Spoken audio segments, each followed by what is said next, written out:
Hello, everybody. It is 11:33 a.m. Central Time on 11/22/2020, November 22nd. Man, we got a lot of doubles going on here. Maybe I should wait a minute before getting going. Let's wait till 11:34 a.m. before we get going. Man, so how you guys doing this morning? Let's just kill some time for a minute. Man, we are here on the Earthquake 3D live stream. Let's just get into it. Screw it, why not? So I'll turn on a display capture and we'll start over here in the West Pacific. And we're using Earthquake 3D. If you're new here and you don't know what you're looking at, it's a free program. There's a basic version and there's a paid version. I don't get anything for recommending it, but I do recommend that you use it or something similar to plot the earthquakes, and that you use multiple feeds. Use the Europeans and the USGS, for instance, is what we're using here to give us a good view of what has struck around the world. And we're looking at about 48 hours or a little bit over that worth of activity right now. And the earthquakes that are raised high off the globe, if you don't know about those are deep earthquakes that are happening down below the plates. And we have letter Ds, which you can barely see here since there's so many earthquakes around them. Letter Ds, where we watch for new deep earthquakes to occur. And that's happened over the past several days. New deep earthquakes. Well, since then, since the deep earthquakes have flared back up, or actually kept hammering on, spreading out from the deep earthquake locations, going to the west and to the south, we have similar sized activity. For instance, a 5.5 all the way down here, very far south by southwest of our deep earthquakes. And going to the west, a 5.4, about the same size, going along the plate boundaries. And let me show you on the USGS plate boundary map. Oh, wait. Now that's odd. Okay, so on the USGS plate boundary map here, we have thick red lines spread out across the planet. These are the boundaries between plates. And like I just told you, a spread of earthquakes went south of New Zealand all the way down over to here on this red line, and it went over to the west, over along the red line over to New Caledonia, and that's what we're looking at here. So same-sized activity going to the west, same-sized activity going to the south. We have a big open area here across eastern Papua New Guinea, Solomon Islands, going over as far east as Vanuatu, where our last earthquake struck. So nothing in the middle here, and we would expect the middle point to fill in with a new earthquake that's bigger than what's on both sides. On the east, we have a 5.4 and a set of deep quakes. Over to the west, we have new 5.0 range, and like I said, a bunch of other deep earthquakes. And so how big do we go? I think it went right up to 5. Is that what it was? It was a 5.0 and then a different 5.3 from 2 days ago. So 5.0 is where we went up to here. We have another open area across Java, Indonesia, Bali, Indonesia. So no earthquakes across this area. It's what we call a silent zone. It's also an earthquake-prone area normally. We expect earthquakes normally strike there on a fairly regular basis. So if it goes quiet, we watch for new activity that's bigger than what's on both sides. And again, we look to the middle point between our sets of earthquakes along that plate boundary. So earthquake activity over here yesterday over at Sumatra, earthquake activity over here next to East Timor, and that middle point in between the two, that's in Java. That's the spot that we watch. And again, we watch for something just a little bit bigger than what's on both sides. So we have a 5.3 to the east and a 4.9 to 5.0 to the west. So something bigger than that combined would be in the mid-range 5 or greater. Now let's also go check the Volcanic Ash Advisory Center. See if there's any new volcanoes on the list. So we have Ducono, that's a regular eruptor. Same with Reventador in Ecuador. White Island has been back on the list several times this past couple weeks. Suwanizajima in Japan, White Island again, White Island again. Mount Ibu is the new addition, I suppose. Mount Ibu back on the list, that's in Indonesia as well. Mount Sinabung, also on the list from yesterday. How high did it go? Let's see. Flight level 100, that's a 10,000 foot high blast. Okay, I just have to check those to see if there's any new additions. So we're pretty quiet when it comes to volcanic activity across Indonesia. I mean, two volcanoes. If you want to count in Sinabung, that's 3. We've seen a dozen in a day erupt across Indonesia before. 12 different volcanoes in a day. Let's go across the two open silent zones to the west and east. You see our arrows here. We have an open, quiet area across the Ryukyu Islands, down past Okinawa, down to Taiwan, and over on the Izu Ridge, just north of Guam. The little tiny island of Guam right here. You guys may have heard of it with all our military installations there. So there are two open areas, and we're going to expect both to get hit by something larger than what's on both sides. Now, again, I just told you there was a 5.3 and a 5.0, two separate quakes down here to the south. Now, look at this. Tokyo was hit. Let's go pull the coordinates and see how far off I was. I issued the warning, and here we are, and it has definitely struck right next to Tokyo. Here's the star. There's downtown Tokyo, and it spreads all the way up here. We're east of Hitachi. Hitachi, Japan. Wow, okay, well, let's pull the coordinates and just go see. I want to measure. Inquiring minds want to know. I issued the warning this week for Tokyo, and now it's been hit on the plate boundary. So we'll mark where the earthquake is here. Or actually, we don't even need to mark where the earthquake is. We can just measure from it. We'll measure in miles. And we'll back it out and take it down to Tokyo. Okay, here's central Tokyo. We are 98 miles from central Tokyo, but look how big Tokyo is. You guys know Tokyo is just a massive city. You can see the suburbs of Tokyo go all the way over to here, and then we get to the river. I don't know the name of the river, but on the other side, it's just like another giant city that just keeps on going and going and going. It keeps going and going. I would call this the outskirts of Tokyo here. So we're 75 miles from the outskirts of Tokyo, and from downtown Tokyo, where the star is by Google, we are 98 miles. I try to get it within 200 miles, so I consider that a definite earthquake forecast hit. Magnitude-wise, it's fairly large, 5.5. It was felt across the area. And it's been a minute since they've been hit with anything of any significance there. Now, let me take you over and show you on the plate boundary map. See where this orange-colored circle is? Well, that's where the 5.5 is. Do you see the letter H shape here? Several days ago, we had two earthquakes on either side, over by Taiwan and over by north of Okinawa on the Izu Ridge. And I said those would add together and go to the north and strike here, where the plate boundaries come together. And you can go watch that in my videos that I put out this past week. Now, up to the north, check this out. Yesterday, we talked about this as an open silent zone. And I used this open area as an example of a spot to watch for the fulcrum point or middle point to get hit. Brought up Kamchatka, brought up the bend in the plate, talked about this being the middle point between our earthquakes down in Hokkaido and our earthquakes over here in the Aleutians, and now it's been filled in by a new earthquake, but it's only a 4.5. A slightly smaller earthquake than what's on both sides. We had 5s on both sides, now we get a 4.5 in the middle. Where's the rest of the energy? Well, I would think we'd probably still get a new earthquake to strike. Now it'll strike in between our current sets of quakes. So this basically means right here, we have Mount Ebuko, North Kuril Islands, and it also means over to the east here. So those two spots are going to be filled in. Now, before we go any further, we need to talk about the largest earthquake of the day in the last 24 hours, and this is a direct earthquake forecast hit as well. In yesterday's update, I talked about the 4.8 here coming across, and talked about watching over in Chile for a new release to take place. A new 6.1 to 6.2 actually reported in as high as 6.5. Came rolling in here to south central Chile, right along the coast.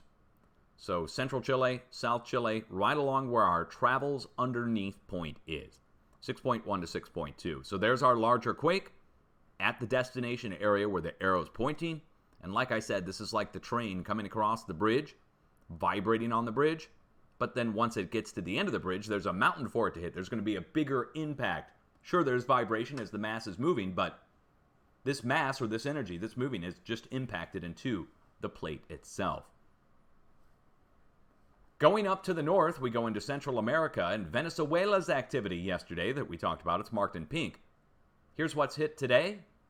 And let's just turn down the ring so you can see where everything came in. So Puerto Rico, guys, we are right back on the south side of Puerto Rico again. The plate boundary, I think the USGS map has it marked on the north side. Let's go see. Yeah, there we go. So the north side is the plate boundary, and it goes down 15,000 feet or more. And you can see that on Google Earth if we go over and take a look at it in the Caribbean. This huge drop-off here on the north side of Puerto Rico. How deep does that go down? Oh, way more. 24,000 feet deep, down at its deepest point or so. 24, 25, 26. It seems to top out at negative 26,000 feet below sea level there. Now, on the other side, it also drops off 16,000 feet. So this is kind of like a pinnacle or a bulge where Puerto Rico's up on top. Now, the earthquakes are coming in on the south side of Puerto Rico. Now, why is that happening? Well, energy is transferring across the plate boundary, coming from over here, where we have our volcanic activity and our earthquakes. Travels across where last week, apparently, by the way, I got a notice from somebody who lives in Jamaica telling me about a 5.6 earthquake that struck over here this past week that didn't make the news or something. It's in comment form. I don't know what to make of that. I mean, it's a first-hand report from people in Jamaica. But I didn't hear anything about that. Did you? Last week? 5.6 right here at Jamaica? Anyway, it matters. It does matter because now there's a flare-up over to the east over at Puerto Rico, and we are looking for a new release to happen here in the middle by Jamaica over to Cayman Islands. I've got the warning going to Cayman Island, and there's Jamaica, of course. So we have to watch there, but now it's certainly going over to the east. The energy is transferring, but why is it striking on the inside edge of the plate boundary? I would think of this like a craton, if you will, like the North American craton, for instance. But on the craton edge here, we're submerged mostly, bent and folded. We go out to the plate boundary. Another way to look at this is the plate boundary like in California. I know, it doesn't look anything like it. It's in the ocean, but that we have a bulge interior to the plate where it meets up with the plate boundary, and that's the first set of mountains that are in the coast of California. And they're about the same height, actually, if you think about it. What, 14,000 feet to... Okay, anyway. Do they have 14ers over in Eastern California? I would have to go look. Here, hold on. That's a guess on my part. 11. 12. 12,000. Okay, close. I'm within 2,000 feet, guys. Give me a little leeway. It was just a guess. Okay, so now, going up into North America. Oh, actually, hold on. Before we go into North America, we have to talk about another location that was hit. So check Chile off the list if you were keeping track of areas that we were watching. Also, check New Caledonia off the list if you were keeping track of areas that we were watching. Also, you can check Japan, Tokyo off the list. Over to the west, look at this. Both sides of Nepal, China and India. And I told everybody in my update that we have to warn everybody from North India all the way across the borders of Nepal over into China. And that's exactly what's happened now. 2 earthquakes have struck, and they're about the same size, 4.3 and 4.5 on both sides of Nepal. On the east side, 4.5s as well. So wouldn't you say 4.5, 4.5, 4.5, and 4.3? Again, they're all about the same size. Look where the sides of the rings overlap. They all overlap in central eastern Nepal. And let me show it to you on the USGS plate boundary map. There we go. It's like a triangle surrounding the area. And the warning technically was issued right here in the middle between all 3. And I would think something still bigger will strike. We still have a few days to go. This is just a few days in on the warning. So the middle point, the only thing left to move. Over to the west, another 4.5 and another 4.3. 2 separate earthquakes, a day apart, and they are right here in the middle of the arrow. Again, it's the same size, isn't it? 4.5 and 4.3 going across India and the plate boundary across Myanmar and Nepal. One last time, look at it this way, the red line here, going up, around, and over. And it's the same size striking over up at the tip. 4.5 and 4.3. Now, look at this. The spot that I named yesterday. This is actually pretty interesting. We got some plumbing work done yesterday. Okay, I did my update yesterday. I got some plumbing work done here. I had to get a new garbage disposal put in. And there was a guy here, I won't say what company he was from, but a big company. And they were here working, and he asked me what I did, and I told him about YouTube and Twitch and my earthquakes, and he's like, what? He didn't really get it. And so I brought him here into the office, and I was showing him the spots, and this was open last night. There was no earthquake here. And we were standing here in the office, and the earth was spinning by like this. And I go, you see this spot right here? I go, this big open area? I go, that's going to be filled in the next day or two, most likely. And then, ding, that hit, 4.4. And let me show you where it, and he was like, what? And I'm like, yeah, I figured out the spot, the middle points of earthquakes get hit at the middle points. It's an earthquake forecasting thing that I figured out. And he's like, you got to be kidding me, are you? I'm like, well, you just saw it happen right here before your eyes. So look where the earthquake just came in. It came in right in South Iran. Now, I have to pull the coordinates on this and show you what's there because I brought it up yesterday but did not show it. I told you about the volcanoes down here and told you to watch the middle point. And the middle point's now been filled in by a 4.4 and a 4.0.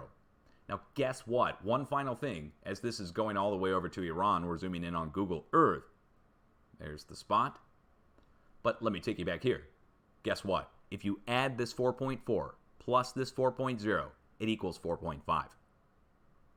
So, one more time.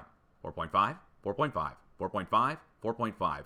4.3, 4.3, and a 4.5 total on the plate boundary.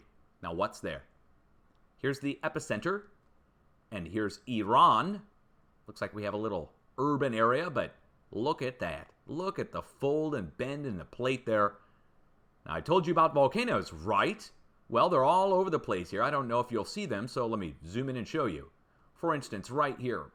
Now, the flow out on this happened across over to the north. These are laccoliths, bulging laccoliths. They go right down to the coast. Some of them have bulged and collapsed. Some of them have actually erupted. A lot of them look like craters almost. We have basalt and red igneous rocks and black rock. Again, there's been lava flows in here. Now, let me show you one that's flowed out. Here's one that flowed out. So it ruptured at some point in the past, released some magmatic content. Here's another one that did it.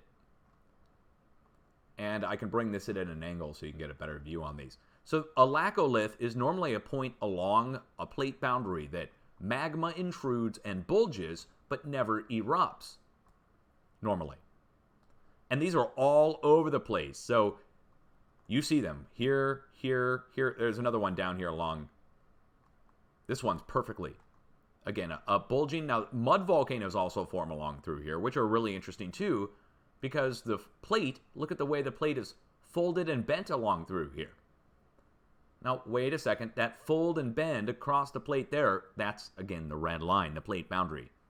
So along the plate boundary, we get volcanic formations, pressure points in the plate that push up mud, they push up magma, obviously.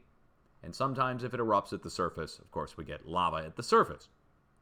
Now, going to the west, look at this. Algeria. Hello to all my Algerian viewers. I don't know how to say hello in whatever language you speak. Do you speak Algerian? I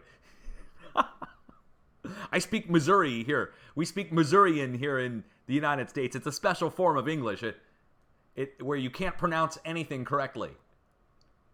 All right. Now, again, I'm joking around a little bit, but let me show you. Let's go over to Algeria. Show you the spot in question. All right. El Harouche. Okay, I think that's probably Sad Bar Bauspa? Said? I said said. Of course, I'm from the United States. Come on, cut me some slack. Constantine, now we're on the north side of the plate boundary. Once again, we're at a plate boundary. Let's go over and show you. There's the earthquake. We're on the north side of the red line. We're between Europe and the African plate. I think that's the name of it. So between the two, there's, of course, the red line goes over to the west. So think of this like a sandwich point where energy is flowing across between the two plates. It's trying to find a way out, trying to find a way over to the mid-Atlantic ridge. And we finally reached out to the Azores with a new 3.3 earthquake. Also, a new 2.7 down at the Canaries again. Man, the Canaries keep getting hit from La Palma down to that small island that had the landslide at it, La Gomera, and then further down to the south today, a 2.7, but it's flowed out to the west. Now look where the arrow is, and look at the red line. So the earthquakes match the red line again. But we have to go back all the way over to here, to the eastern Aegean Sea, right up at the shores of Turkey and Greece. And a 7-point-something earthquake struck here a couple weeks ago, creating a tsunami. There was subsequent 5.0 range activity striking in Albania and Croatia. Subsequent 4.5 to 4.3 activity striking in Poland. And, of course, now this 5 point whatever striking here along the plate boundary at North Africa. The flow is taking place. It's flowing out across the plate. Now, Iceland also got the same sized activity as the Azores, 3.1. Now, I think it actually came in at 3.3 and they downgraded it, but I might be wrong on that. Now, let's talk about continental United States. Finally, people, again, they always ask me, why do I get into the U.S. last? Well, we're the last to receive the energy. The energy starts over here where the deep earthquakes take place. It flows out over to Europe. It also flows out across over into South America, Central America. And then the third and more longer path goes up, around, over through Alaska, and down into the United States through the North American Craton. Now, in the past several days, statements have reached me from the Pacific Northwest Seismic Network saying that they said that the slow slip stopped. Well, they're not the ultimate authority on this. There is no ultimate authority. I mean, they don't get to determine when the slow slip starts or stops. And if we see hundreds of tremors taking place, we know the slow slip is still taking place and it's just spreading or moving from Washington, where they're keeping track, down into Oregon and California, where they consider that a different event. Again, the PNSN, who I'm not challenging their take on it or anything. I'm just saying, let's go take a look at the tremors and see what they report for yesterday. And look, 202 more tremors yesterday than the day before. Let's go back to the day before, to the 20th. 200. So we're going each day now with multiple hundred tremors, and look where they are. So 2 days ago, on the 20th, we're in Southwest Oregon, going into Northern California. Move forward to the 21st, and we stay in Southwest Oregon and Northern California, but a new pocket of several, at least 100, have developed here at the Puget Sound, Southeast Olympic Peninsula, back into Washington. So how can you say the slow slip stopped, anybody who's up in the Northwest, if we have hundreds of tremors and normally you might have 5 or 6? So we go from a point where we have 0 and 5 and 6 and 10 tremors up into hundreds, and it goes hundreds per day. That's the plate slipping. So that would mean their statement that the slow slip stopped is just a statement that the slow slip stopped at the Puget Sound in Washington, which now it's picked back up again with several hundred more. And if the plate ever stops, we're dead. So anybody saying that the plate stopped shifting is just either A, misinformed, or they're trying to calm people's fears, or whatever. The plate never stops slipping. It never stops. Now, there's slow slips, ETSs, that the Pacific Northwest Seismic Network has put a threshold of several thousand tremors on an ETS. And if it's not meeting the several thousand tremor ETS threshold, they don't consider it a slip of the plate. Meanwhile, the plate is slipping right here before your eyes in several hundred tremors and 2 pockets or asperities, right matching with the Juan de Fuca fracture zone. So I'm not trying to challenge the PNSN. They are welcome to say what they want and think what they want about the slow slip, just like I am. And I say that with hundreds of tremors, that it's still going. And they'll probably disagree, but that's fine. And I would defer to them overall as the ultimate authority on the tremors, as whether or not they're happening or not, like the magnitudes that are assigned to them and their equipment that's detecting them. Okay, well, that's all coming from them. So while I don't have to, per se, accept what they're saying at this be-all, end-all on the findings, that I accept the data that's coming in from them. I don't think they're going out and taking a little hammer and tapping on the station to make a little tremor appear like it's happening. So I would think that the plate is still moving, and we can compare that, the spots that are moving now, these red dots, with the plate boundary. And you'll see that the spot that's moving in Washington, for instance, corresponds with the southernmost little pinnacle point pointing in from the Pacific plate across the Juan de Fuca. So this jagged edge, or these jagged edges, belong to the Pacific plate. And they point into the spots which are shifting, here and down here, Southwest Oregon and Northern California. So it is still shifting, at least with hundreds of tremors, and I would consider that slow slipping because we go from points where we have 0 and 2 and 5 and 10 a day. So to have hundreds, that means something shifting. To deny that is just foolish. Now, we need to look at the last 24 hours worth of earthquakes at this point. 0.0 and greater is what we're going to consult. This is from the USGS.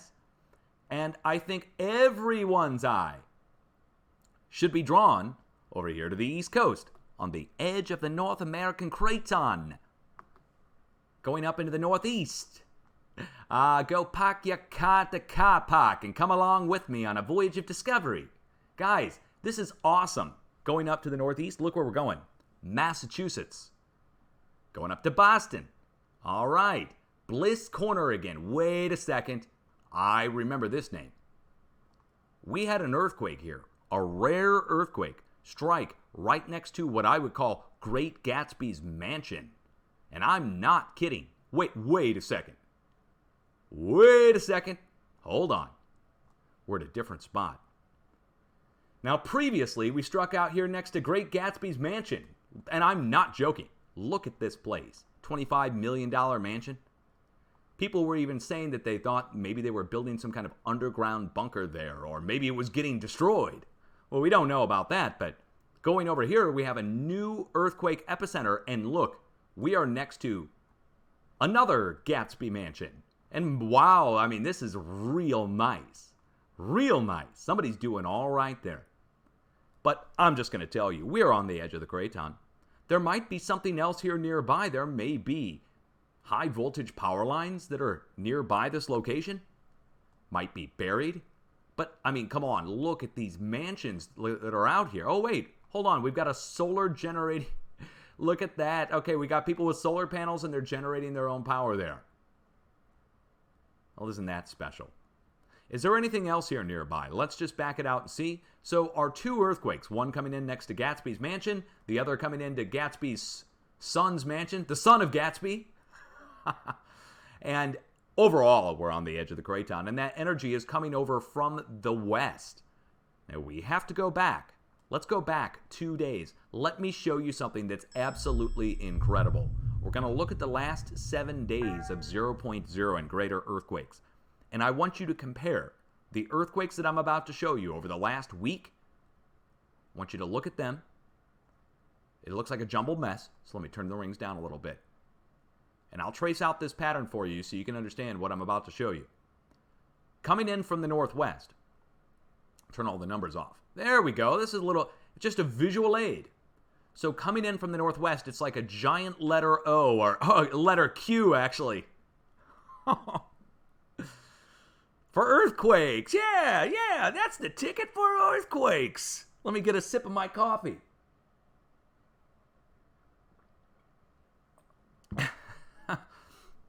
Okay, going down across the edge of the Craton, down across Arizona, down across Colorado, down through Texas, back up through Oklahoma, over to Arkansas and the New Madrid seismic zone in South Missouri, and then going up the East Coast. Compare that to this, to the Craton edge, going down through Colorado, going down through West Texas, making a bend back up into Oklahoma, making a bend back down through Mississippi, for instance. Now, Mississippi, I mean, come on. Mississippi even got hit this week, right here. So it's a spread, and it matches the Craton edge. The reason I'm showing that to you is this defies everything the professionals ever said about earthquakes. They said they were random, that earthquakes were random. Well, we know they're not. Earthquakes are not random. They are following a trajectory that we can forecast on and watch to happen over the course of a few days' time. It doesn't take decades or centuries for this to take place, or even years. It takes months or less, weeks in many cases, 7 days. You can see the progression. Now, the spots that are getting hit, for instance, Colorado, drill point, oil and gas.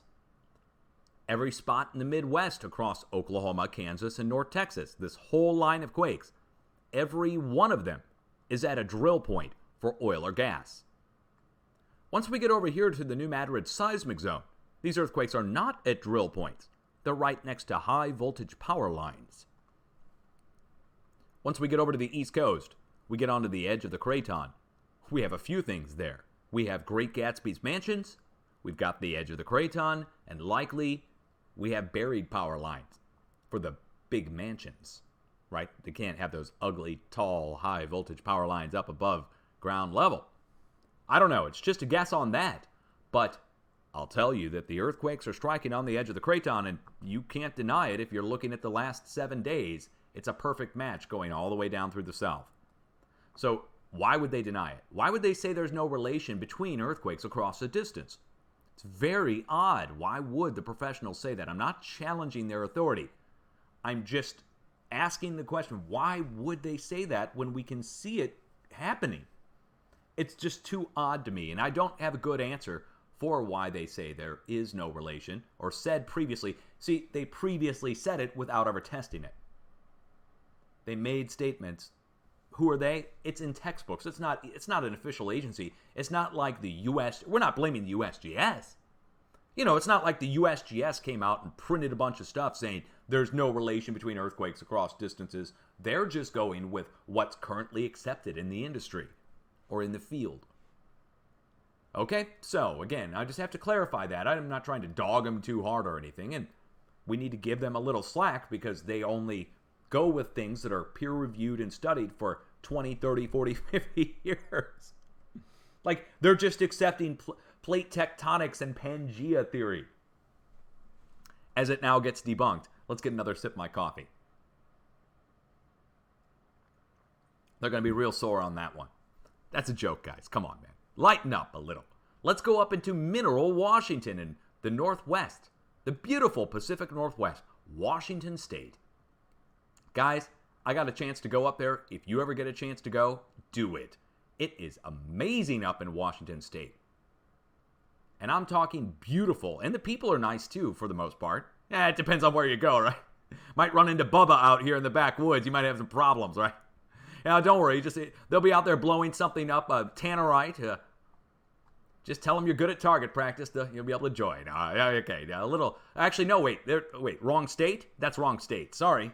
We got hippies out here. Just put on your Birkenstocks. You'll fit right in. Okay, we are here in the middle of the area west of Mount Rainier. Now, the area west of Mount Rainier, I believe this belongs to an ancient volcanic field, but I don't have the place mark for it. Man, is that further south? That might be further south. But I believe there's one here. Over to the east-northeast by about 10 miles, we're right at Mount Rainier. So I'm at the level on this where I think that it's probably related to something else other than the volcano. We look over here, we may even have some marked faults. Let's go check. Let's go see if we have any marked faults. Oh wait, I guess I need to click on the earthquake and get it from the USGS. I don't know why they don't have that on their 24-hour feed. They don't have any marked faults here. Interesting. So no marked faults. I think it's the remnant of an ancient volcanic field between the two, but I have no proof on that, and I'm not going to waste my time going to look up a 0.9 to prove there's an ancient volcanic field next to Mount Rainier. Okay, let's go over into central Idaho, and we have a little stack of twos. Now this is, again, I've said this in every update for the last 10 years, or, 9 years. In December, it'll be 10 years. So in 1 month, I'm in my 10-year anniversary of doing videos online and streaming for 5 years. But I've been telling you for years that the magma chamber for Yellowstone starts at the surface at Wyoming and goes over below Idaho, and the feeder for the magma chamber comes up from below Oregon. The center of the deepest part of the magma chamber is here, below central Idaho. Now, going down to east-southeast Idaho, we have a pretty significant sized earthquake, and this is on the edge of the craton. Look at Idaho on the craton edge, guys. Now, look at the name of this earthquake location. Soda Springs. Soda Springs takes us back to last year when we were looking up earthquakes here. It's quieted down over the past year, but now we're back with a significant sized quake, 3.5. Soda Springs gets its name from effervescence in the water bubbling. And here, going all the way up to the Blackfoot lava field, the Soda Springs Hill Cinder Pits. Now, the cinder pits are exactly what they sound like. They're pits of cinder, red and black lava rock, if you will, igneous rock. You can see it on the ground here. And the cinder pits are just part of a chain of old volcanoes that go out into the lake here. Conda Buttes, and like I said, the Blackfoot lava field is what this is marked at. Feel free to pause it and read it if you want to. And Cinder Island's out here in the middle of the lake. But these are all old lava flows. It's not shocking or anything. Sulphur Peak is also right here somewhere. Is this it? Yeah. Sulphur Peak is right there. And we're right on the outskirts of Yellowstone itself. There's the park. And Jackson Hole is right in here. Here's another place that you have to go to. It's a life mission for anybody who's into geology, geophysics, volcanology. You got to go to Yellowstone. I've been there twice. You go there, camp out, or stay in the cabin, guys. Either one. Do it. You will love it. Okay, so no other activity save for just a few small earthquakes back up on the edge of the craton going up into Montana. One thing that I'd like to point out. Yesterday, guess what suddenly stopped across the whole West Coast? Hotspots. There was like one. Along the coast of Oregon, no less, but one. I checked last night. I mean, I didn't check again this morning, but I'm not even going to waste our time to go look it up. One. So people were trying to tell me, they're like, oh, it must be, that time of year where everybody's having a fire. Well, I guess everybody stopped having their fires, right? So obviously, something is now shifted where the plate is not really shifting. Now, interior, where we're not getting the hot spots, the heat has stopped. I would say seismic's coming. Wouldn't you? If the hot spots suddenly stop all of a sudden, something's cut off the heat flow. But I don't think the pressure stopped. I think that maybe the plate shifted in a way to stop the heat from releasing. Or the piezoelectric discharge has stopped. And then that could change everything. We also have solar. Big time solar incoming. Geomagnetic? I don't know. You guys go check solarimg.com if you want to go check that out and get information on solar. Let's go look up this new earthquake that just struck here next to Pyramid Lake. It's at a place called Sutcliffe, Nevada. Pyramid Lake, Nevada. Earthquake as I'm talking in the last 10 to 15 minutes. Ah, yes. Come along with me, folks. We're going down into a lake. This lake, though, has volcanoes on the edge of it, right here. Old volcanoes, the Needles at Pyramid Lake, with their geyser field that's here nearby. Pillow lava formations, pretty impressive looking, pretty cool. Goes down into the lake. I don't know how far they go down into the lake, but you can see it. The fumarole field there, and we're right next to it. Down to the south, we have a fumarole field as well, Steamboat Springs, but they've tapped into it. Geothermal turbines, pipelines, drill points, and electrical generation. Over here to the west, let's go pull a earthquake out of the stack at the Geysers of California. And the name speaks for itself. I show it all the time.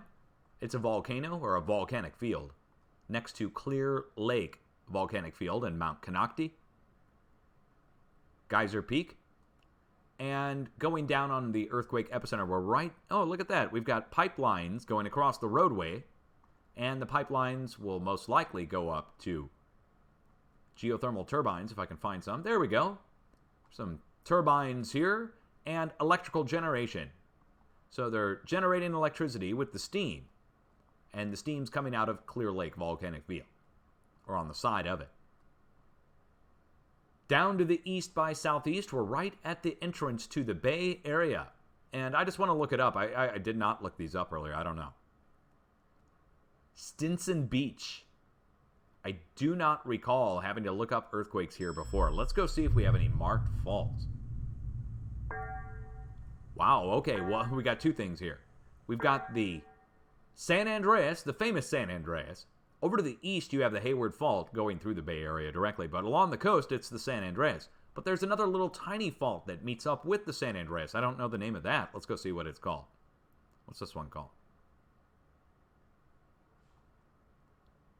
This is called San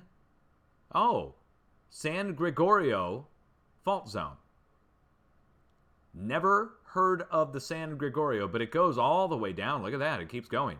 It's big. I'm surprised I don't know that. Okay, well, I'll have to remember that one. So the San Andreas, the San Gregorio, meets up with the San Andreas, and right where the two meet, right next to each other, that's where the new earthquake is. Quite literally, it's on the north side here. Let's put the coordinates in.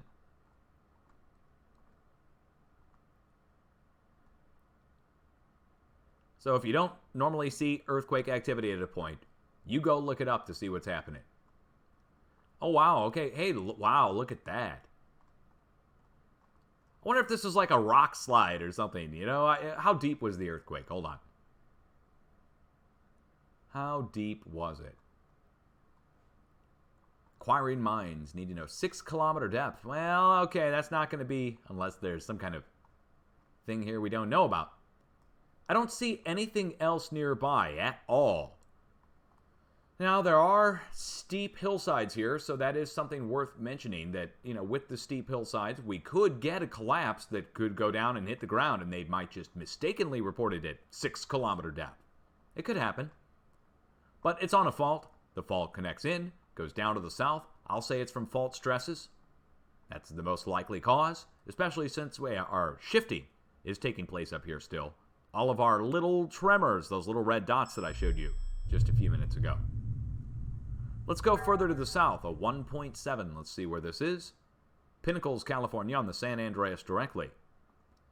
And you can see the San Andreas in the mountain ranges. So you can see the shape of it. I'll show it to you. I show it in every update, but it's the diagonal line that goes across California's coast, basically. This is the San Andreas. Here's our earthquake epicenter. And look, branching off, going over to the east, we have some mountain ranges and some faults that connect over to the east. Frack wells or oil wells. These might be oil, but I have them labeled as fracking. We do have tanks, pumps, jacks, and pipelines connecting between each set of tanks. And they're just spaced out across this valley. So we are going right to it, and I think we can even see it over on the plate boundary map again. Coming down this way and branching off over to the east. Pretty sure. Yeah. So branching off over to the east, you can kind of see them here. Going over just off the San Andreas. And like I said, you can see the San Andreas visually in the mountains here. Going down to the southeast. That's our only earthquake here for the last 24 hours along the creeping section of the San Andreas. Down to the east-southeast, we have 1.5, 1.5, and 1.4. 3 of the same-sized earthquakes. Let's go see where this is. Hold on. Los Alamos.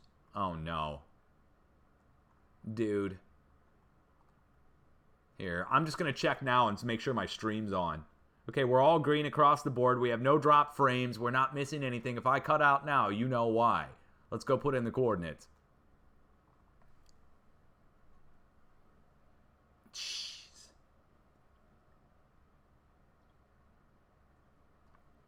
All right, so right outside of Los Alamos, what are all these?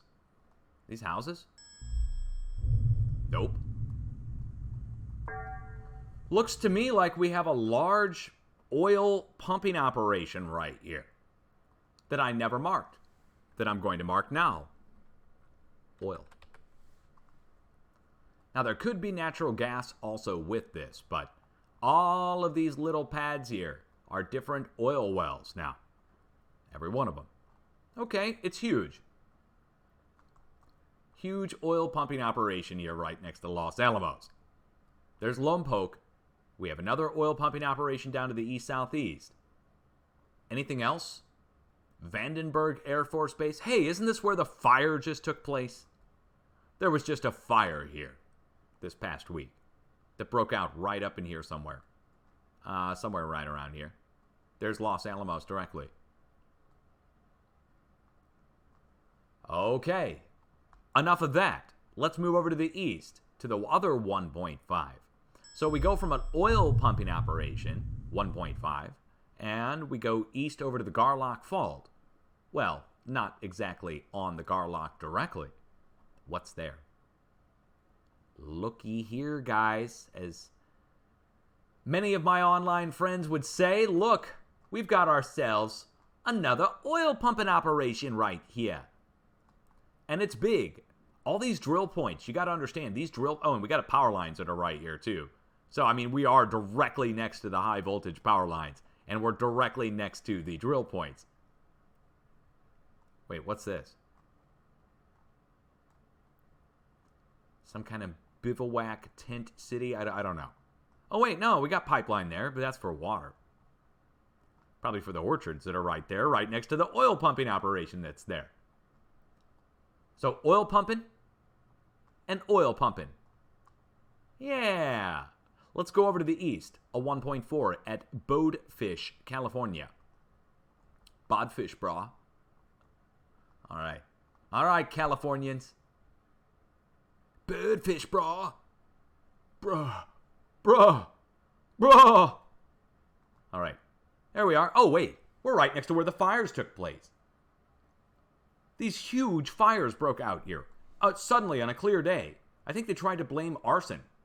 But here we are. Oh, wait. We're next to the hidden frack well, too. Hold on. Let's see how many there are. I know there's at least one. There's at least one set there. Where there's one, there's more. But one's all we need. So, aren't you seeing a lot of drill points, guys? We got drill point there.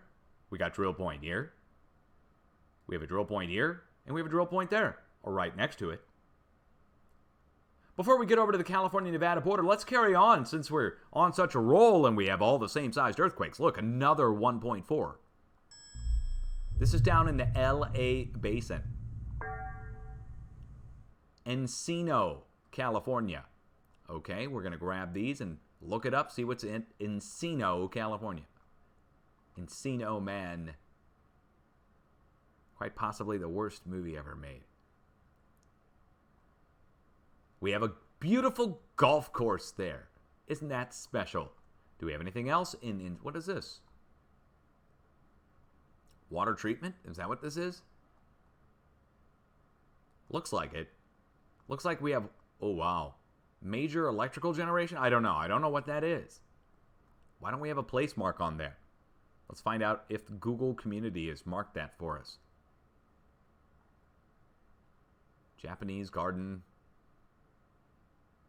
Woodley Park. I don't get it. Look at the size of those golf courses. Okay, down here on the earthquake epicenter, it looks like we're down below a school. So the earthquake epicenter directly next to a school.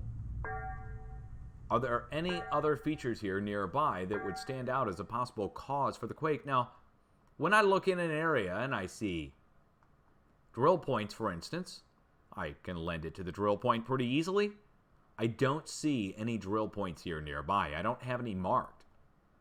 Usually that means there are old pumping operations there because the whole area is, I mean, over the last 100 years they drilled a lot across the area, but I don't have the place marks for them. So, just speculation on my part when we don't have anything there.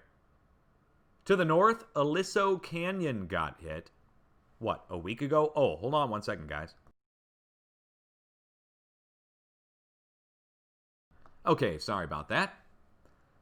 So, no drill point there, at least none that I have marked. Now, if you guys have information on the area here, you'd have to get cross streets to try to find if they previously drilled. And if they have, that changes everything, because then that makes it a previous drill point, which is capped off and these houses are built on top of. Wouldn't that be wild? So I'll leave that. That's the only one so far out of all these. This one, this one, this one. This final one here in North LA is the only spot that doesn't have a drill point directly at it. Over to the east, out in the middle of the Mojave Desert, we go out to Ludlow, which is Pisgah Crater Volcano. A set of high voltage power lines that go across the middle of the desert next to this volcano. And that's where the earthquake's striking. So many people ask me, what's up with the power lines? How could it be leading to earthquake activity? I would think that actually the electrical aspect on this would be coming out of the ground, like lightning coming up out of the ground, going up to the sky. Only before it gets to the sky, it's reaching these power lines, and there's something going on between the two, leading to earthquake activity. Some kind of vibration, some kind of oscillation. Electrical current, maybe, and seismic current might be similar. Seismic current, a new term for a new type of electricity. I don't know. VLF? Not a new type of electricity. It would be something that's always been around that we're just starting to figure out. Okay, now we're going to start again back up here to the north. And remember, recapping, to refresh everyone's mind. Wake up, everyone. Great Gatsby's house over here on the East Coast. Super rich 1% are getting hit. Probably building an underground bunker at their house for the upcoming civil unrest. Come on, it's a joke. All the drill points across the Midwest getting hit. Going back up to Yellowstone, where we're above the magma chamber. We're still shifting in the Pacific Northwest with all those little red dots, the little vibrations, but the Pacific Northwest Seismic Network and the other professionals said that the slow slip stopped. But I don't know what to make of that. I mean, there's 200 more 2 days in a row. Now that's 400 in the last 2 days. Something's still shifting a little bit. I mean, a little bit of vibration going on between Washington, Oregon, and Northern California. Now, going from that down across, geysers at the drill point where they're generating electricity. Then going down here along the coast to a fault, the San Gregorio Fault, which I've never heard of before, but it's right there off the San Andreas. Doesn't get hit that much. Going down to our drill points along the creeping section of the San Andreas, just off the San Andreas, where the drill points are. Going down, again, just off the San Andreas, but this time on the west side, near the coast, again next to drill points.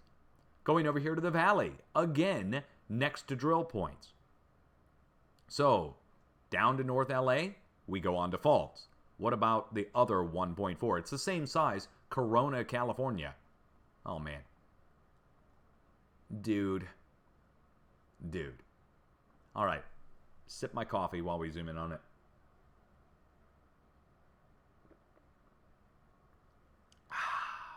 Wonderful. Oh, wait, look where we are. We're below a set of huge high-voltage power lines. And these are not the kind that go to your house. These are the big kind. And it's literally right next to them. Is there anything else here at Corona, California? Well, looky here. We've got our NEXRAD high-power microwave radar. 750,000 watts of high-power microwave energy beamed up into the sky. Oh, this only uses a few clothing irons worth of electricity, Dutch. Yeah, and then they put it into a klystron, which zaps it up to 750,000 watts radio wave power going out through the radome, targeted out into a beam a few miles across at the most, and spun around really fast. Okay, so right across the road, we have a road right here, and right across the road on the other mountain peak, we have a bunch of drill points for oil and gas again. So on one side, we've got a bunch of high voltage electrical and microwave energy being generated, and on the other side, we have a bunch of deep drilled shafts down into the ground that are lined with metal. Oh, there can't be any effect from that. Hubbada. Now, let's go down to the east by southeast, and we have a diagonal line of quakes that extends from the spot that I was just at all the way down to the border with Mexico. And we're staying mostly on the western side of Salton Sea. We have one earthquake over on the eastern side of Salton Sea, with the rest, the predominance, like I said, going right down into Mexico, just over the border. But this diagonal line of quakes matches something. It matches this. Down here to the south. the San Jacinto Fault. And the San Jacinto Fault is basically a path of least resistance. Energy is coming down, and instead of going around, it's just straight up going right across.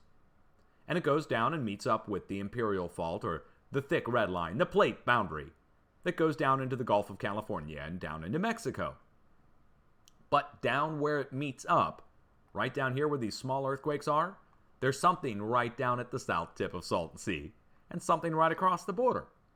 So let me pull the Salton Sea coordinates first, and then we'll pull at the border. It's basically the same thing that I've been showing you this whole update along the west coast of the United States. But a picture speaks 1,000 words, so we're zooming in on it. Look where we are. We're next to a set of geothermal turbines, electrical generating substation, or electrical generating station and power substation that goes out to drill points that are on the side of this volcanic system called the Salton Buttes. And it goes down to the south, so the earthquakes, let's show you, go down across the border. Baja California, as reported by the Europeans. We'll put the coordinates in and show you. So we go from next to the geothermal turbines at Salton Buttes, and we go down into Mexico. What's there? A beautiful mountain range, desert-like, but wait.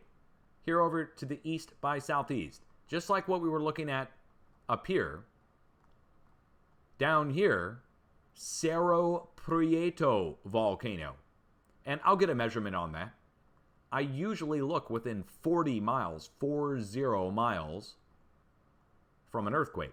We're 20 miles. And the reason I look up to 40 miles is because a magma chamber can move over time.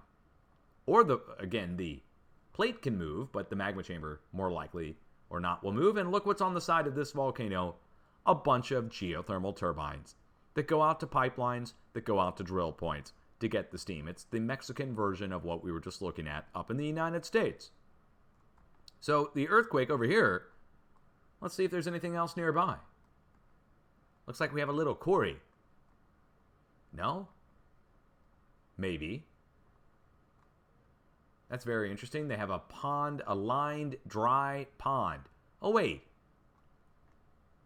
Well, that's very interesting. I don't know what that is. It looks like it's a gas storage station of some kind. We have pipelines, but it could be for chemical production. Could be a chemical production facility. Either way, right next to the volcano. So every location that I just showed you, we connect between the volcanoes, go to the volcanoes, the drill points as well, the oil and gas. And I didn't even go into what's here at the California-Nevada border yet.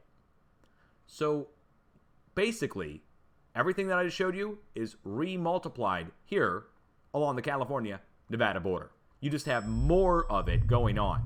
So while there's onesie, twosies, a few ones going down along the coast at the drill points and along the volcanic locations, that the same thing's happening here, but there's stacks of quakes. So, for instance, this little cluster of earthquakes is happening at Long Valley Caldera. And inside the caldera, they drilled it to get steam at a set of geothermal turbines again. But I need to prove that to you, since there's always some new viewer who, well, I mean, I used to have people that denied that there were geothermal pumping operations inside of Long Valley Caldera. You can go read the comments below my videos as people were like, there's no geothermal there. What are you talking about? And that was back when this was blurry imagery. But now that we have high-resolution imagery, you can clearly see all the turbines and the pipelines. And those deniers evaporated. So, the geothermal drill points are in the middle of the caldera for Long Valley that has 1,000 cubic kilometers of melt down below. And the electrical generation there right in the middle. We go down to the south, and the earthquakes go maybe a mile or two down to the east by southeast. Well, what's a mile or two down to the east-southeast from the spot we just looked up? Well, we basically just go right down here to the south tip of the caldera. That's it. So we're still inside of the caldera for the supervolcano. That's where these clusters of earthquakes are. Up to the north, let's go on the north side of Mono Lake Volcanic Field. Now, we're not normally on the north side of this place, so let me show it to you. Mono Lake is pretty big in its own right, but it's just a basin. Or a sunken point. Maybe the magma actually exited out some other way. Maybe went out to the supervolcano. Maybe this was a bulge in the past. But we still have the Pahoa Island at the center with craters on it. And you guys can read the Mono Lake description if you need to. But it's pretty big in its own right. There's the earthquake on the north side of it. I mean, we are right on the north side of Mono Lake. Now, what about across the border over into Nevada? Well, here's a significant sized earthquake that struck today, well, last 24 hours. A 3.8, a near 4.0 struck here. That's on top of the 5.0 activity that came rolling back in here. But here we are. We're back at the Monte Cristo Hills Volcanic Center, Volcanic Buttes. Right there again. And you can see the volcanic features here. They're pretty impressive looking. This thing's huge. And look at the desert-like nature of the surroundings. I mean, this is just like Badlands. I mean, sparsely spaced. That's like cactuses and sagebrush. Anyway, we've got our cinders out here. Looks like it's also a little bit chalky, which can happen. Chalk deposits, you get chalk out of ancient volcanism a lot of times, or next to it. Kind of weird. What else do we have out here? That's it. We have power lines to the south and a big old solar farm all the way over here to the east. And these are all mirrors pointing in at a central boil point where they boil water up in the top of there. All right, so volcanic center here, supervolcano here, Mono Lake Volcanic Center there. There's only one other earthquake that I did not look up, and that's this 1.3. Fallon, Nevada. Fallon. What's over in Fallon? Everybody know? My viewers should know. Well, actually, you have to have a good memory, because we haven't looked this up in a while. A couple months. Soda Springs, or Soda Lakes. Soda Lakes. How many soda locations are we going to be looking up today? It gets its name again from effervescence in the water. This is the Smithsonian-marked crater. Or basin. Now, there probably are others nearby, but this is the biggest one. It's within just a few miles. And I look within, like I said, 40 miles. There's others that I just don't have place marks on. That might be. I don't know. Look at the erosion marks on that. Oh, that's awesome looking. Okay, carrying on. So, down to the east-southeast. Should we carry on over into Nevada, or should we go down into Southern California again? I guess we'll carry on over into Nevada. So, I just showed you the supervolcano here. Right southeast of the supervolcano, there's something at the tip of this valley here. And I'll get the info on this. See where it says Big Pine, California? It's the Big Pine Volcanic Field. Are you seeing something in common with all of these earthquakes? Come on. How did they never see the connection between all these points? So, there we are. Big Pine. Crater Mountain. Right across the valley from the earthquake. Crater Mountain, impressive looking. That's its lava flows going down into this Death Valley, basically, type location. And there's the epicenter right across the valley. And there's other volcanoes. By the way, there's other volcanoes that are nestled here, just kind of stuck into the side of these old mountains or these old foothills. So I don't know if you'll see all of them, but it's amazing, right? So the volcanoes just keep going up to the north, and there probably are some up here to the north as well. Again, that would be a guess on my part. This is Crater Mountain. I don't see any further to the north than here. I mean, again, we've got them marked with Red Mountain and Fish Springs, but I would think there's... Look, Keogh Hot Springs is right there. Of course the springs are going to be hot. We're next to a supervolcano in a volcanic field. That's where the 1.9 is. Let's go down to the 2.1. Independence, California. All these small earthquakes matter. You have to know where the small earthquakes are striking and why they're striking to understand the spots that could get hit next. Hey, look where we're zooming in.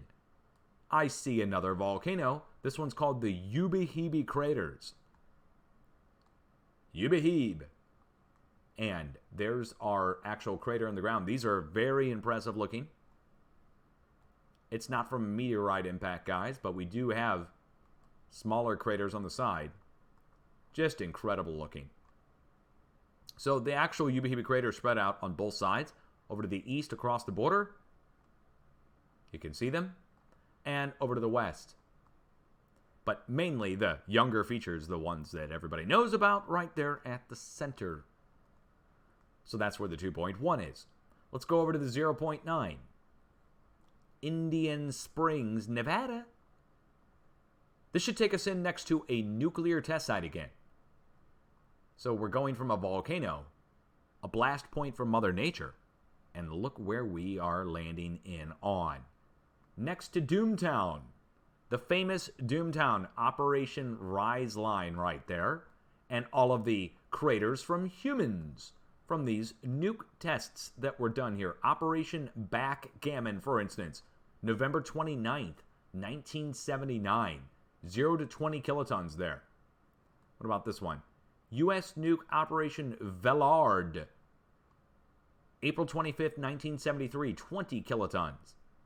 We go up into the hundreds of kilotons and thousands of kilotons, which are megatons, across this valley and up on the north side. The south side, like I said, Operation Rise line in Doomtown. That's where the 0.9 is. Let's go over and look up the 1.6. All the way over here in eastern Nevada. Alamo, Nevada. 21 kilometers deep. That's pretty darn deep. If any humans are down that deep, I don't know what to say about that. I would think they're not. Okay, and there's the epicenter. There's our intersection of roads, and this takes me into a spot that we talked about previously. Now, you guys remember what happened here? Let's see. Well, 2 years ago? No. 1 year ago? The Naruto Runners. You guys remember the Naruto Runners? Everybody was going to come out here and go invade Area 51. That fizzled out. They apparently, people tried to cash in on it. Anyway, the Naruto Runners all gathered out here, right over here to the east, and they were going to congregate here and try and go into Area 51. Though they're not causing the earthquakes over here, unfortunately. The seismic activity is likely being caused by the piezoelectric discharge that's coming up out of the crust with these high voltage power lines that are set out here going through the middle of the desert out in the middle of nowhere, which I'm sure they're bringing in power over into the area for other uses. But we're right next to it. That's where the high voltage power lines come in and go over to the west. And that's where the earthquakes keep happening. A whole line of them. Pretty interesting, isn't it? Let's carry on, shall we? Let's go down here to the north tip of Owens Valley. Olancha, California. Is this the south tip of Owens Valley? I don't know how far north Owens Valley goes. This is just north of Ridgecrest. Look at this, guys. So we're jumping over here. Look where we're going in on. Well, it's a river bank basin, totally dry riverbed. Zooming in on it, we do have a little, looks like some kind of road across there of some kind. Now, the earthquake, really, coming in on the north side of this. Kozo Volcanic Field. It's a matter of a few miles. And this is the volcanic field. The edge of it goes up to here, where we have rising domes again.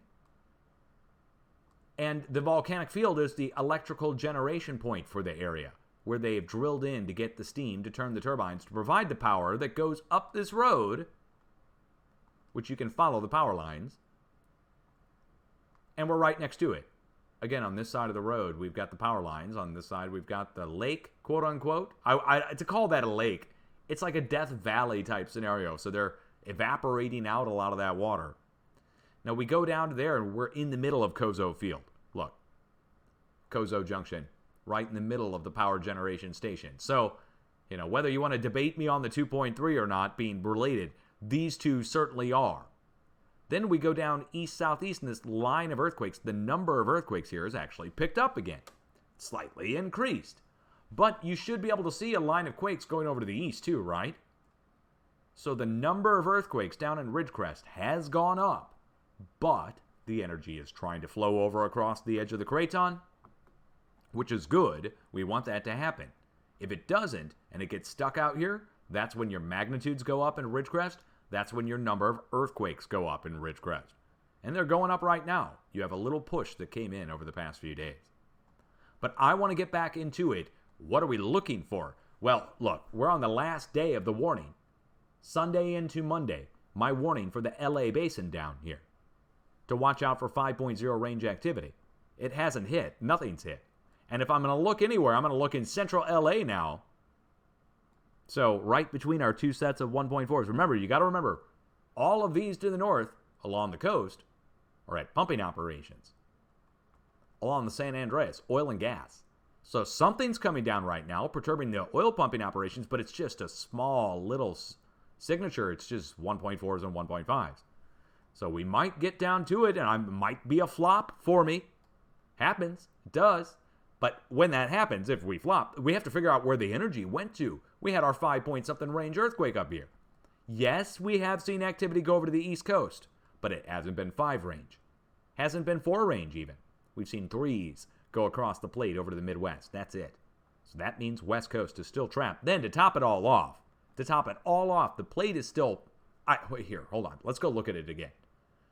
Dang, hold on. Let me close some of these windows. Look how many earthquakes we looked up in today's update. Oh my God.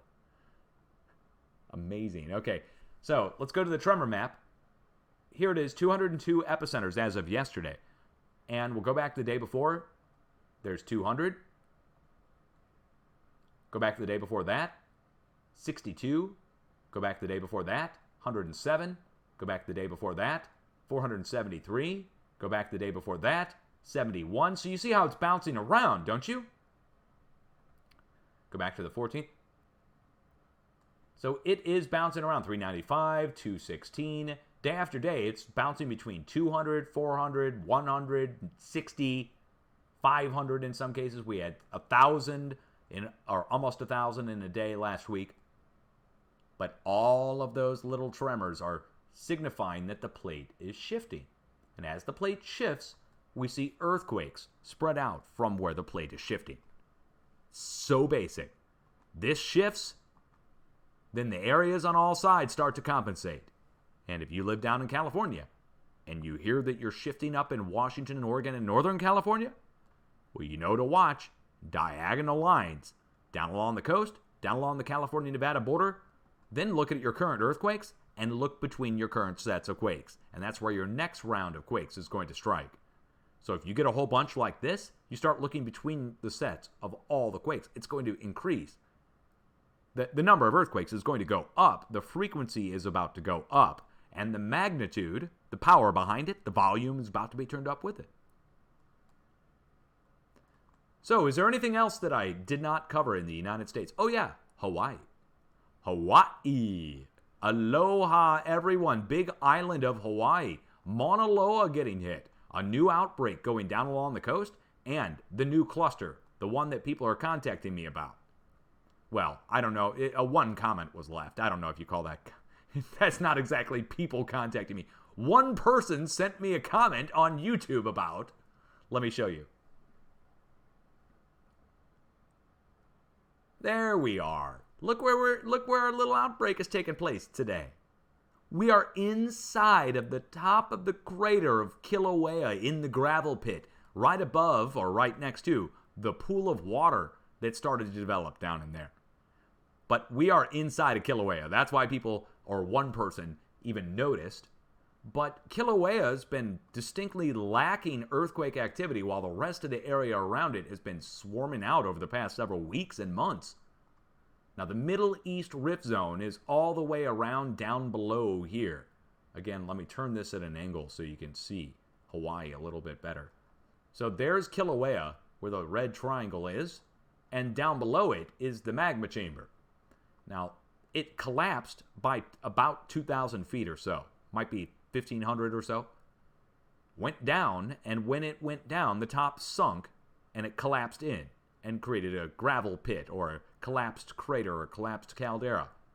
Now, as it went down, the contents inside of the magma chamber also drained down and out over to the side, over to the east. So you can see how that kind of flows down, it slopes down. It drained out down here over to the east side.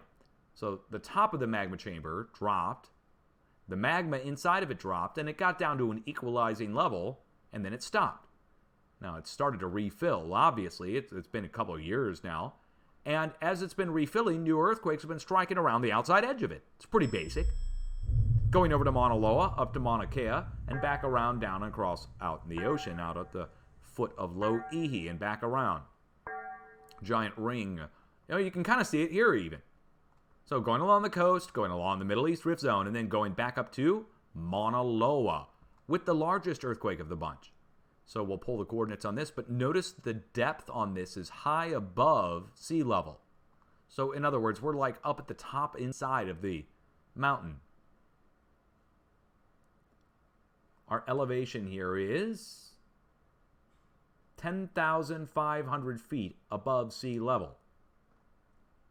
And the earthquake happening 1.9 kilometers above sea level. So, again, we are right at the top, or at the surface, but we're on the side or the flank of Mauna Loa. So what could cause a somewhat noteworthy sized earthquake at the top of Mauna Loa? Cause an earthquake at the top of Kilauea, and cause a little outbreak to go around the outside edge, or the ring, of the whole Middle East Rift Zone. What could cause all three of that?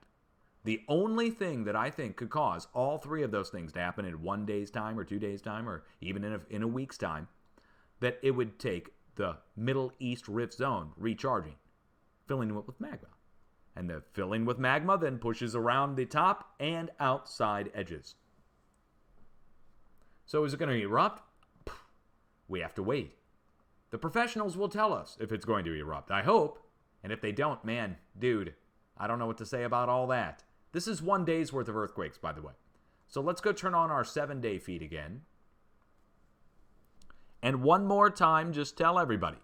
Chile got hit as expected. Earthquake forecast hit, 6.1, 6.2. Some people saying 6.5, but I don't know. I don't know if I believe all that. 6.1 to 6.2, right where we issued the warning. Yesterday we talked about it, the 4.8 coming across, and told you to watch where the arrow is pointing down here at the south tip of Chile. Well, south central Chile. Also, the other spots to be hit, New Caledonia, also another spot to be hit up here at Tokyo. Going out across Europe, we have a good spread, and I would say the increase is due going out all the way to the Azores and out to Iceland. We should see new 5.0 activity at both the Azores and Iceland. We are on the last day of the warning for Cyprus, and Cyprus has not been hit, and we are on the last day of the warning for LA in the United States, Los Angeles, and it has not been hit either. Several other things have happened, though. We've seen spreads of earthquakes go down and across the Craton, down through the pumping operations, Colorado, east coast of the United States, getting hit by another Great Gatsby's mansion over on the eastern edge of the Craton. If anything else goes down, of course, I'll jump back on at a moment's notice, but before you guys go, let me just tell you, you guys need to know what to do when an earthquake strikes. And I'm serious about this. At least figure out where you'll go outside if you get displaced outside, and tell the people that you live with or your co-workers, wherever you're going to be for most of your time, tell them where to go to so that you all know where to meet in case you need each other's help. Secondly, you probably should have an emergency kit, and you put it together yourself. Shouldn't cost you much. You should already have most of this stuff anyways, right? So, like a change of clothes and a set of shoes, extra set of car keys, extra battery or a way to charge your mobile device, sanitation and first aid, right? So you're supposed to have all that stuff. Put it into a bag with a little bit of food and water to get you through for a couple days. Make sure your clothes and the things that are in your bag are seasonal specific. So you don't want to get caught out in the cold, for instance, or out in the baking heat either. And just take those precautions, please. And you'll be way better off than everybody else who's just too cool to prepare or they don't want to think about it. But your emergency kit will come in handy at some point, whether it's for severe weather or a power outage or a flood or a fire evacuation. if you have a backpack that has the important things in it that you need, I mean, you could go at the extra mile and put in extra ID, extra identification, the birth certificate, insurance cards if you have things worth insurance, maybe even extra debit card or extra cash if you have any. And you put that in there too. That way you're not completely left without anything, and it's a good idea to do it. Okay, time now, 12:53 p.m. Central Time on the 22nd of November, 2020, Sunday, here in the United States. Sunday. And we're having a good one. We've got the stream decorated for Christmas. 'Tis the season. Some people don't celebrate it. I don't care. I celebrate it. That's the spirit. All right. Okay, guys. No, for real. We only decorate at appropriate holidays, and I try to keep it pretty even Steven. You know, I want everybody to feel welcome. So you're welcome here anytime, guys. The stream is streaming 24/7 over on Twitch. If you're watching on YouTube, you are watching a premiere of something that I've just recorded live in front of an audience on Twitch. I would normally try to stream to YouTube, but YouTube sent me packing last year on streaming. They would not allow it. They turned me off and limited my views to 50 live viewers. So, out of 400,000. I took that as a message. I wasn't welcome to stream on YouTube. Okay.